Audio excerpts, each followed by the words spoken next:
পরহেজগার মেয়েটার ব্যাপারে এলাকাবাসী সাক্ষী দেয় যে মেয়েটা 100 মেয়ের মধ্যে একজন মেয়ে, তার কোনো খারাপ রেকর্ড নেই, মেয়েটা আসলে ভালো। এই মেয়েটার বিয়ে ঠিক হয়েছে একটা ছেলের সাথে। ওই ছেলের বাপের ফোন নাম্বার কেমনে জানি আপনাদের এলাকার একজনের সংগ্রহ করছে। সাধারণত আমাদের সমাজের একটা বদভ্যাস আছে, আরেকজনের মেয়ের ভালো বিয়ে হোক, এটা আরেকজনে চায় না। এটা কিন্তু উচিত না। আরেকজনের মেয়ে ভালো বিয়ে হোক, আরে মিয়া তার মেয়ের ভালোটা যে বিয়ে ভালো জায়গায় হয়েছে, হয়তো ওই মেয়ের কারণে সেখান থেকে আবার আপনার মেয়ের জন্য আশেপাশ থেকে একটা ভালো প্রস্তাব আসে। খারাপ ভাবে নেন কেন? এরকম হয় না যে আপনাদের একটা মেয়ের বিয়ে হয়েছে এক এলাকায়, ওই মেয়েটা দেখা যায় আবার ওই এলাকার একটা ছেলের প্রস্তাব আসে যে আমাদের পাশে একটা ভালো ছেলে আছে, এখন ভালো ছেলেটা সন্ধান পাইলেন কেন? আমার মেয়েটা ভালো জায়গায় বিয়ে দিচ্ছি, এই জন্য একটা সন্ধান পাইলাম। তো মেয়ের বিয়ে দিচ্ছি, ঠিক হওয়ার পর ছেলের বাপের নাম্বার সংগ্রহ করে ফোন দিতে পারবেন, আসসালামু আলাইকুম। সালাম, আপনি অমুকে? হ্যাঁ। আপনার ছেলের সাথে কি আমাদের অমুক এলাকার পুকুরের অমুক পাড়ের অমুকের মেয়ের বিয়ে? হ্যাঁ, বিয়ে তো আগামী শুক্রবার। ও বিয়ে ঠিক হয়ে গেছে? হ্যাঁ। সবকিছু জানছেন তো? কি জানবেন? জানেন না? আরে কি জানবো, তো মেয়ের ব্যাপারে সব বলে নেই, কি বলবো? যেহেতু বিয়ের তারিখ ঠিক হয়ে গেছে, তার মানে তো যাইতে শুনে আগে আচ্ছা রাখি, আসসালাম আলাইকুম। আল্লাহ রাসূল বলেন, তুমি কাজটা করলে ওয়াকাতুল মুহসানাতিল মুমিনাতিল গাফিলাত, একটা সতী সাদী একটা মুমিনা মেয়ের উপর মিথ্যা অপবাদ দিয়ে দিলে তুমি, চাই মেয়েটা বিবাহিত হোক অথবা অবিবাহিত হোক, একটা খাঁটি ভালো মেয়ের উপর তুমি মিথ্যা অপবাদ দিলা, তোমার জীবনটা নষ্ট করলা, মেয়েটার জীবনটা একটা বিভ্রান্তির মধ্যে তুমি ফেলে দিলা। বাকি মেয়ের তো আখিরাত সুন্দর হবে, তোমার তো আখিরাত বরবাদ হয়ে যাবে। এখন ঘটনাচক্রে কি হয় জানেন? এই মেয়ের যদি বিয়ে হয়েও এই জায়গায়, ঘটনাচক্রে কোনোদিন ওই মেয়ের স্বামীর বাড়িতে মেয়ের সাথে একটু ঝগড়া হয়েছে কারণ ননদ বা কারণ, তখন ননদরা কি জানেন? এই তোমার ব্যাপারে কিন্তু আমরা জানি। কি জানেন? জানি, জানি কিন্তু হেরাও জানে না, মানে এ তো বলে নাই, এবং সে সব জানছেন কি কিটা তো বলেন, তোমার যে আগে কি ঝামেলা ছিল জানি, কিন্তু তুমি ঝামেলাটা কি বলেন?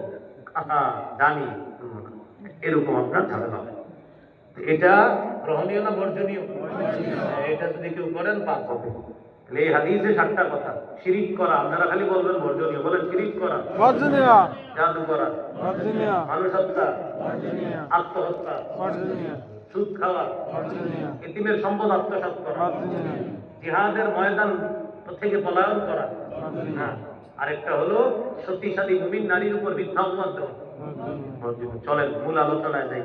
সূরা নামের 120 নম্বর আয়াত দিয়ে শুরু করছিলাম। প্রকাশ্য গুনাহ ছেড়ে দাও, গোপন গুনাহ ছেড়ে দাও। গুনাহ দুই প্রকার, যা করতে হবে তা না করা গুনাহ, 2 নাম্বার যা ছাড়তে হবে তা করা গুনাহ। আল্লাহ আমাদের সকলকে করণীয় গুলো যেন করতে পারি, বর্জনীয় গুলো যেন বর্জন করতে পারি, প্রকাশ্য গুনাহ গোপন গুনাহ থেকে যেন বেঁচে থাকতে পারি, আল্লাহ তৌফিক দান করেন। 18 ডিসেম্বর আবার আপনাদের সাথে সাক্ষাৎ হবে ইনশাআল্লাহ। এটা হলো আপনার স্থানটা হলো ওয়ারুফ রহমানিয়া উচ্চ বিদ্যালয় মাঠ। প্রধান অতিথি হিসেবে মুজানি বিশ্ববন্ধু আসবেন, শেখুল হাদিস আল্লামা আশিকুল্লাহ ঈদ আমার দরখাস্ত আসবেন। আমার নাম লেখা আছে এখানে, বয়ান 10টায়। আশা করি আরো আগেই দিয়ে দিবেন ওনারা ইনশাল্লাহ, যদি নূর সাহেব সময় মতো এসে যায় আশা করি ইনশাল্লাহ আগে আগে, যেহেতু বিভারিয়া থেকে আসবেন মৌলানা সিদ্ধাতুল্লাহ নূর সাহেব, 10টায় লেখা আছে আর কি ইনশাল্লাহ। আশা করি 10টার পরে হবে না, আগে হয়ে যাবে ইনশাল্লাহ। আপনারা যাবেন, সেখানে দেখে অন্য কোনো বিষয়ে আলোচনা করবো ইনশাল্লাহ। আল্লাহ তৌফিক দান। হ্যাঁ, 18 এপ্রিল, এই মাসে 18 এপ্রিল, 18 এপ্রিল। স্থান হলো ওয়ারুফ রহমানিয়া উচ্চ বিদ্যালয় মাঠ ইনশাল্লাহ। ওখানে আপনাদের সকলের দাওয়াত। এই পোস্টার যারা করছেন, আমার একজন আমি পরিচিত, আপনি আল্লামা লাগাইছেন আমার নামের পিছনে, ওটাই ঠিক হয় নাই, আল্লামা জীবনেও লাগবেন না। এটা তো পোস্টারটা দেখলেই আবার কিয়ামতের আলামত লাগতেছে, এখানে আপনি আল্লামা লেখছেন। আমার বয়স আন্দাজে এই আল্লামা, এটা তো দেখলে আল্লামাও শরম পাইতেছে যে এইখানে আমি কেন বসলাম। আমি কিন্তু ওই যে আমার নামটা দেখতে দুই জায়গায় দেখাচ্ছে আল্লামা লেখা, আমার পুরো বয়ানে শরম লাগতেছিল যে এই কোনো কথা আল্লামা লেখতেছিল। আল্লামার একটা বয়স আছে, আমার কি আছে একদম আল্লাহর কসম, আমার শরম লাগতো।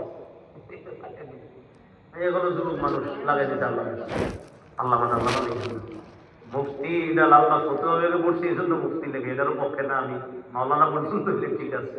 যাই হোক, আল্লাহ আমাদের সকলকে যে কথাগুলো বললাম শুনলাম আমল করার তৌফিক দান করেন। আচ্ছা, আপনাদের জীবন গঠনের জন্য আমার একটা সংকলন আছে, আদর্শ পরিবার, 436 পৃষ্ঠার লেখা। ওই দিন ওই মাহফিলে অনেকে চাইছিলেন, ওই দিন ছিল না গাড়িতে, আজকে এক ভাই নিয়ে আসছে, মাওলানা মাসুম ভাই। আদর্শ পরিবার 436 পৃষ্ঠার একটা কিতাব, জন্ম থেকে মৃত্যু পর্যন্ত একদম কিভাবে একটা সন্তান মায়ের পেটে থাকলে কি কি করবে, পেট থেকে বের হওয়ার পর কি কি করণীয়, এরপরে আস্তে আস্তে বালেক হবে, এরপর কি করণীয়, এরপর পড়াশোনার বয়সে গেলে কি করণীয়, এরপরে ও যদি মরে যায় আপনারা কি করণীয়, এইভাবে জন্ম থেকে মৃত্যু পর্যন্ত এবং আদর্শ পরিবার 436 পৃষ্ঠার একটা কিতাব, এটা আছে। আরেকটা কিতাব আজকে যে আলোচনা করলাম পাপ সম্পর্কে, এই পাপ সম্পর্কে 2 খণ্ডের কিতাব, প্রায় 600 পৃষ্ঠার কিতাব।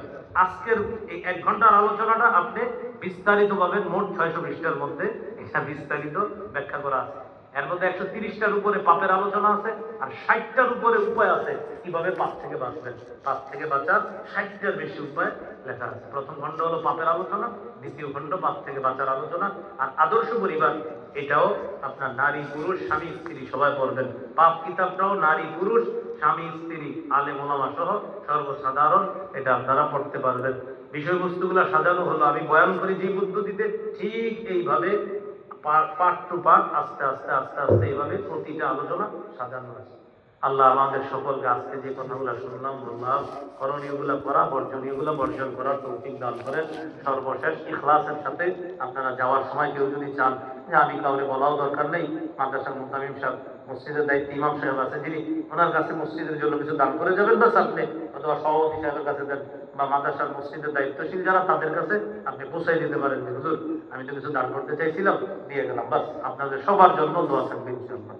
اللهم صل على محمد وعلى آل محمد كما صليت على إبراهيم وعلى آل إبراهيم إنك حميد مجيد اللهم بارك على محمد وعلى آل محمد كما باركت على إبراهيم وعلى آل إبراهيم।